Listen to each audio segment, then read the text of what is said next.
put the story in context. Jews and Samaritans did not get along. You see, the Jews saw themselves as pure descendants of Abraham. When the Samaritans, while the Samaritans were a mixed race produced when Jews from the northern kingdom intermarried with other peoples of other nationalities after Israel's exile. So these Jews would intermarry with Babylonians or with the Hittites or whoever the ites were at that time, around the neighboring area. They would intermarry with other people, all right? So they were considered Samaritans. They were considered half-breeds to the Jews, and Jews and Samaritans did not get along. The Jews seemed to think that they were better than Samaritans. Was really the culture of that day, okay? So, where was I? Now, to this expert of the law that Jesus was in dialogue with, he would have thought that the Samaritan was the least likely. He would have thought that the Samaritan was the least likely person in this situation to act correctly. The least likely. In fact, he didn't even mention the word Samaritan in his answer to Jesus' question. When he answered Jesus he didn't even use or say the name Samaritan. Now, the attitude of the expert of the law betrayed his lack of the very thing that he had earlier stated that the law commanded: to love your neighbor as yourself. To love your neighbor as yourself. Jesus' story really showed this expert of the law where his heart was.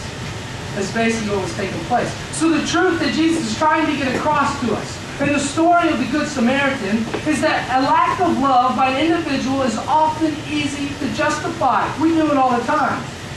We justify not helping somebody, or we don't have time, or we're too busy, or maybe we don't know that person, so we don't help them. I remember, I forget who it was. Somebody was walking with me to my house. Maybe it was Matt. I don't know. Somebody had a flat tire in the church parking lot. And we walked over and we helped her change her tire and do all that other stuff. We just saw her sitting there in our church parking lot with a flat tire.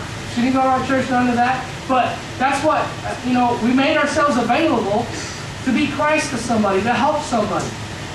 All right? At any time of the day. I wanted to eat. I was hungry. It was lunchtime. But yet God put this person in my path to help. So we went and we helped that person. So we do this all the time. The lack of love by an individual, we often try to justify that. We justify our lack of action to help somebody. And we justify it in our own minds and our own hearts. We got homework to do. We're too busy. I don't know that person. That person hasn't liked me in the past. Am I going to help him now? All right? So on and so on. Are you with me? Okay. Second, our neighbor is anyone of any race, any faith, any social background who is in need. Jesus is trying to get this across to this expert in Jewish law. Our neighbor is anybody, any race, any faith, or any social background who is in need. So, maybe somebody's a Muslim at your school and they drop their books all over the hallway. And you're like, well, I'm not going to help them. They're Muslim. I'm Christian. We don't get along. Have you ever heard of the Middle East, all the stuff that's going on over there? We don't get along. I'm not going to help them. That's not what Jesus is saying. Jesus is saying, go and help whoever it is in need. Go and help them. Be Christ to them. That's what Jesus is saying. Last thing Jesus is saying, love means acting to meet the person's need. Wherever you live, needy people are close by, and there's never a good reason for refusing to help them. There is never a good reason to refuse to help those who are in need. Never. How many? Never. When? Never. There's never a good reason not to help someone, not to be Christ to somebody, especially if he puts them in your path. Now, guys, we've got to have the mindset that when we run into situations where people are in need and people cross our paths, we've got to be ready to help. We've got to be able to drop what we're doing, and we have to help. We've got to share Christ. We've got to be Christ. We've got to represent Christ. We've got to be so surrendered to God that these hands become God's hands. That these feet become God's feet. If we're ever going to restore hope in people's lives, if we're ever going to help people, then we have to be Christ to them. And if we're going to be Christ to them, then we've got to be surrendered to Christ in order for Christ to move in us and through us to help someone. Are you with me? Now, you guys are awfully quiet. That just means, man, you're just really into this and paying attention, or you're half asleep. All right? You're with me. Okay. All right. So, which one of these acted correctly according to what Jesus had done? The Good Samaritan's fingerprints. The Good Samaritan's fingerprints were all over this needy man's life. The point is, he had no real reason to help this man. He had every racial reason not to help him. He was despised by this individual who laid on the ground, who was beat up, who was half dead. That individual despised him. Why should he help that person? But he did. Most of us would have said in our hearts, well, it serves him right. Serves him right. Let him lay there. You know, the Good Samaritan loved and cared for the broken man. Literally, he cleaned his wounds with his own hands. He helped him to his feet. He put his arm around him. He lifted him up on his own donkey and took him to the nearest town to an inn. And he paid his own money until the man got better. This Good Samaritan went all the way with his love, with restoring this man's hope, with giving this man hope. That guy laying there half dead on the side of the road didn't have a lot of hope, did he? He was naked, he was beat up, and he was half dead. He probably figured he was going to die. But that Good Samaritan restored this man's hope. I want to play a video clip. Matt, will you play that first video clip? And then I want to give you some comparisons in our culture.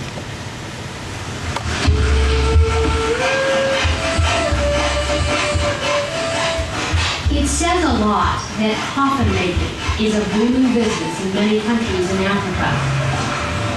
In those hardest hit by AIDS, some communities see several funerals a week. The pandemic continues claiming more lives each week than the number of Americans killed in the entire Vietnam War. AIDS is waging war against humanity. 33.2 million people are living with AIDS. 2.1 million have died from the disease in the last year. And over 11... Hudson's been sick for like the last 3 days. He's starting to get better now, but like all week he was throwing up. I mean, he was just, blowing out his diapers. I mean, he was nasty. All right, but I felt so bad for the poor little guys. I just wanted to help him. I would have done anything. I was like, man, I would have took his sickness. Give it to me. Just let him be well.